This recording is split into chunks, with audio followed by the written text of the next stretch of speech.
संत सदगुरुदेव की सेवा में अपने जीवन को समर्पित करना बहुत कठिन बात है। संत सेवा कोई खिलवाड़ नहीं है। भगवत सेवा कर सकते हो लेकिन संत सेवा नहीं कर सकते। बहुत कठिन है संत सेवा। श्री श्यामानंद जी के परम प्रिय शिष्य श्री रसिक मुरारी जी थे। हृदयानंद जी के शिष्य श्री श्यामानंद जी, उनके शिष्य श्री रसिक मुरारी जी। गुरुदेव ने जो मंत्र और नाम दिया, इसका जो निरंतर जप करते महाबलशाली हो जाते हैं। श्यामानंद जी ने जो भजन पद्धति बताई, जो मंत्र बताया, जो नाम बताया, लग गए रात दिन उसी में रसिक मुरारी जी तो गुरु प्रदत्त भजन से महाबलवान हो गए। जो भजन से युक्त होता है, गुरु प्रसाद गुरु कृपा होती, उसी के द्वारा भक्ति का अद्भुत प्रचार होता है। उस समय लुप्त हो चुकी थी भक्ति मानो, तो श्री गुरु की कृपा एवं गुरु प्रदत्त भजन के बल से संत सेवा, भगवत यश गायन और भक्ति का अद्भुत प्रताप श्री रसिक मुरारी जी ने प्रकट किया। रसिक मुरारी जी भजन बल गुरुदेव का प्राप्त किया। फिर एक दिन गुरुदेव से पूछा, हरि कैसे प्रसन्न होते हैं? तो उनका साधु सेवा से। यदि साधु सेवा नियम पूर्वक, दैन्यता पूर्वक, भाव पूर्वक की जाए तो भगवान संतों की जिह्वा से ही प्रसाद पाते हैं। स्वाद ले लेकर संतों की जिह्वा से पाते हैं। संतों का चरणामृत उतारा जाए, संतों की आरती की जाए, संतों को प्रसाद पवाया जाए तो भगवान बहुत जल्दी प्रसन्न हो जाते हैं। गुरु आज्ञा श्री रसिक मुरारी जी ने संत सेवा का बड़ा ही विस्तार किया। रोज संतों का निमंत्रण। और आपको बताए, धनी बनना हो तो बिल्कुल सरल उपाय है, अकाट्य उपाय है। धनी सब बनना चाहते लेकिन पाप करके बनना चाहते, अधर्म करके बनना चाहते, दूसरों को लूट करके। हाँ, बोले शॉर्टकट से, तो शॉर्टकट से ऐसा मरोगे कि फिर निकलने को नहीं मिलेगा इस माया समुद्र से। ध्यान रखना, ये जो सोचते हैं ना बहुत जल्दी धनी बन जाने के लिए, एक उपाय है, बहुत जल्दी कृपा हो जाएगी, बहुत जल्दी धनी बन जाओगे। क्या? संतों की सेवा शुरू कर दो। रसिक मुरारी जी ने गुरु आज्ञा का पालन, संत सेवा करनी। पर संत सेवा का बहुत कठिन व्रत है, बहुत कठिन व्रत है, क्योंकि अलग अलग स्वभाव के संत, अलग अलग भाव के संत। ध्यान से सुना जाए, संत सेवी भाव रखने वाले उपासक। आपकी एक विलक्षण भावना थी, सब संतों का चरणोदक उतारते। ये भी ध्यान रखना चाहिए कि उसमें ये नहीं देखना चाहिए कि इनके पैर गंदे हैं, इनमें क्या लगा हुआ। नहीं, जब चरणोदक उतार रहे हैं तो सबके, भले कुष्ठ क्यों ना हो, उनके चरणों में लीला हो सकती है, वही भगवान हो सकते हैं। ध्यान रखना, जब चरण धोने के लिए संतों के बैठते हो आप लोग, तो उन्हीं में से ऐसे आ सकते हैं घृणित वेश धारण करके कि जिनको छूना भी अच्छा नहीं लगेगा। बहुत चाव भाव से उनके चरण धो। ये मत सोचो कि इनके पैर कैसे घृणित है, घाव है, क्या है, ऐसा नहीं। बिल्कुल सावधान। लीला कर सकते हैं, हरि हैं, बड़े लीला बिहारी हैं।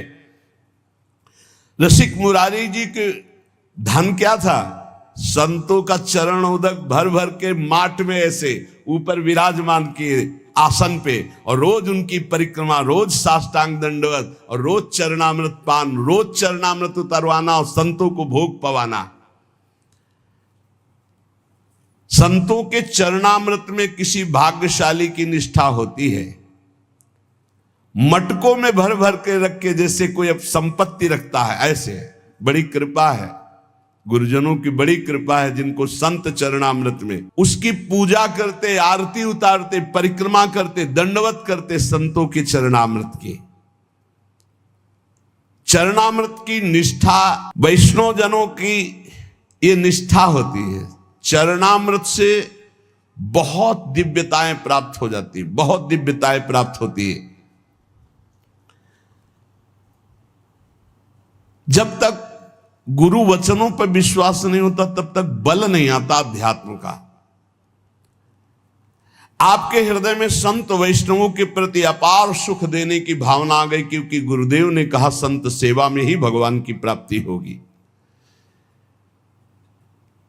श्री प्रियादास जी कह रहे कि रसिक मुरारी जी की संत सेवा की महिमा का वर्णन या संतों के प्रतिभाव का वर्णन एक जिह्वा में कैसे करूं, मतलब इतनी अपार संत सेवा की भावना, मेरी बुद्धि थकित हो जाती इनकी महिमा देख करके संत सेवा की। आप बड़े समारोह से श्री गुरु उत्सव मनाया करते थे, उसमें पूरे दिन कथा कीर्तन सत्संग भोज भंडारा होता रहता था, सब संतों को बड़ा सुख प्रदान करते थे। यह उत्सव 12 दिन तक लगातार गुरु उत्सव चलता, 12 दिन भक्तों की भीड़ रहती, जो देखने में अत्यंत आनंद प्रदान करने वाली होती है। उत्सव चल रहा था संत सेवा का।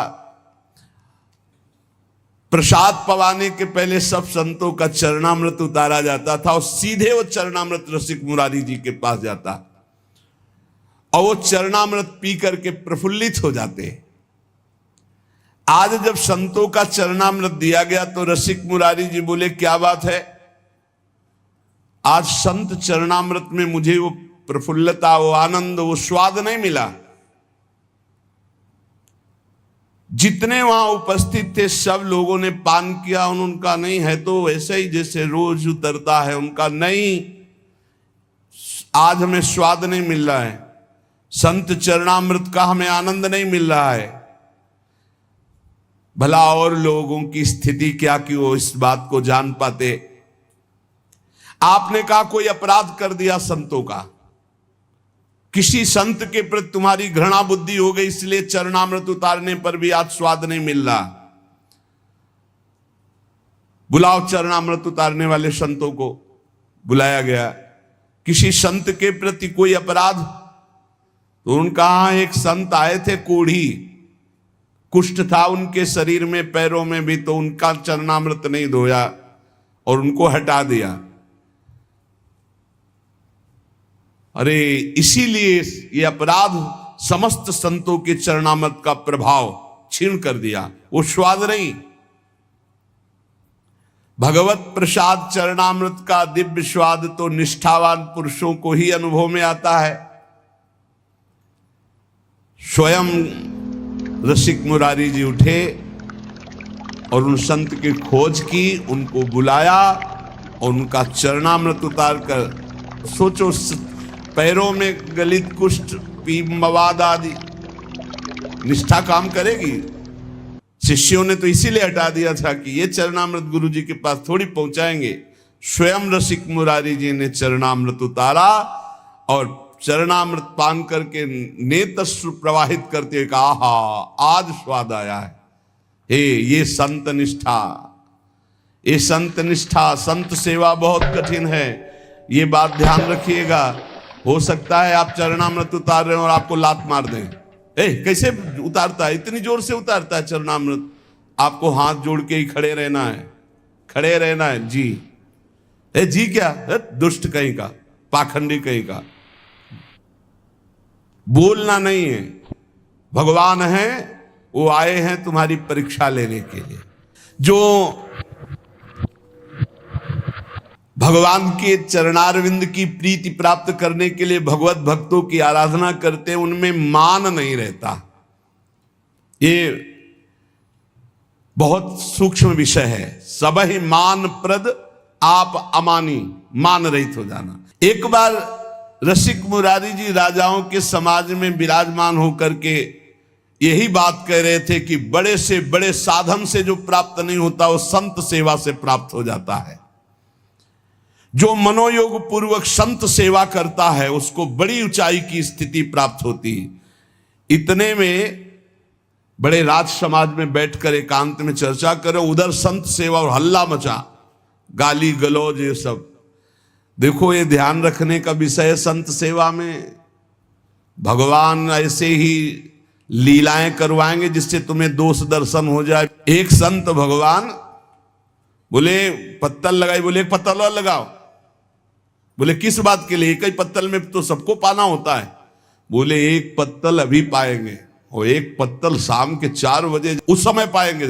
सोटा काम है, सोटा भांग उसी से घोटते थे।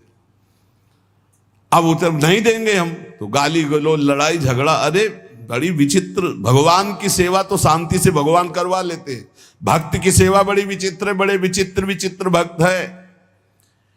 अब वो संत जो है पारस मांग रहे थे, डंडे का, सोंटे का पारस, परोसने वाले लड़ गए।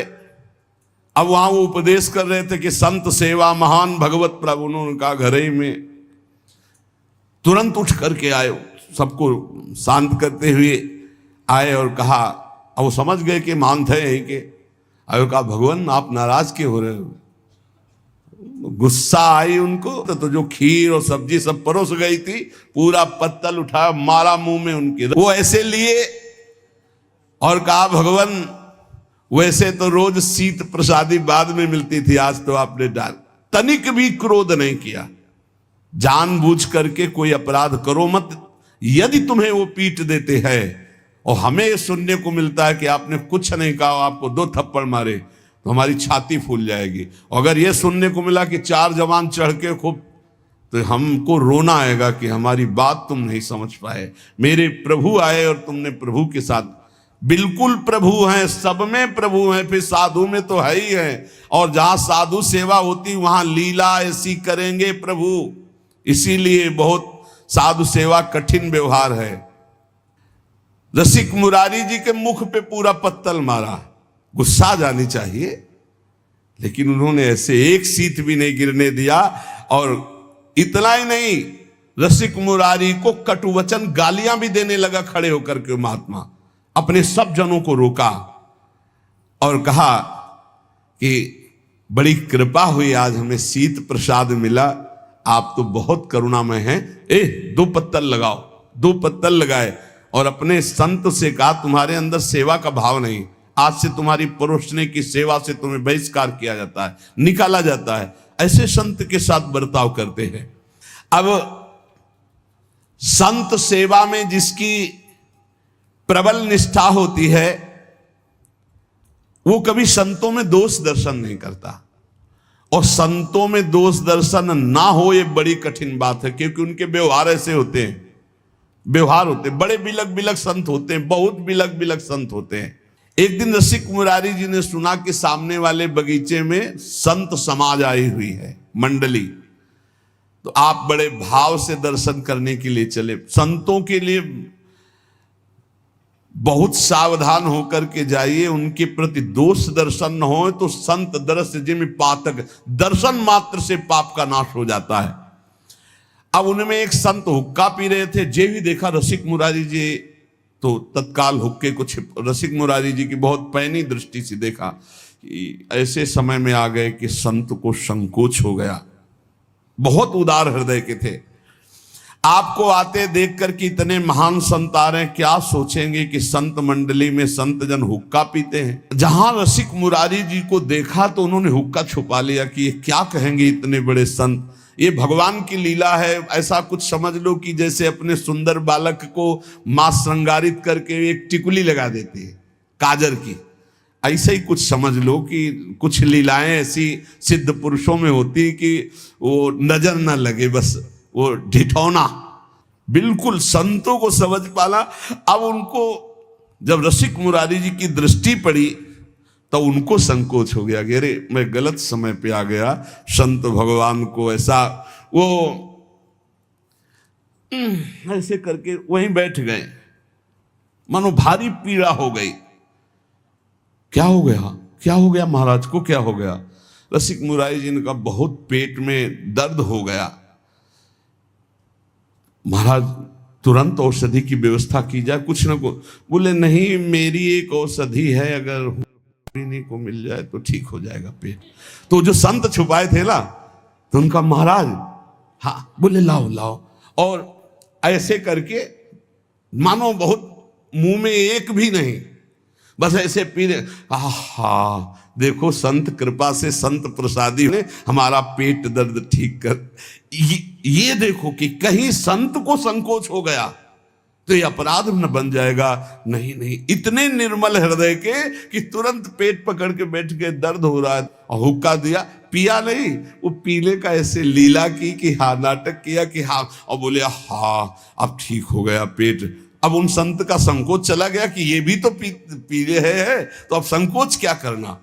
बहुत विचित्र, बहुत विचित्र साधु सेवा में, क्योंकि उनके ऐसे विचित्र कोटि के आचरण होते हैं कि संशय हो जाएगा कि ऐसा कैसे हो सकता है, ऐसा कैसे हो सकता है। और वो अंदर से सच्ची मानिए बिल्कुल निर्लेप है, कहीं कोई आसक्ति नहीं, कहीं कोई दोष नहीं, पर बाहरी कुछ ऐसी लीलाएं होती। तो रसिक मुरारी जी ने भी वो लीला करके उन संत का संकोच दूर किया। एक बात यहां स्मरण रखनी चाहिए कि रसिक मुरारी जैसे धर्म धुरंधर भगवत लीला में डूबे हुए संत सेवी, इसीलिए कहा कि ये धूम्रपान शास्त्र निषिद्ध है। रसिक मुरारी जी ने बिल्कुल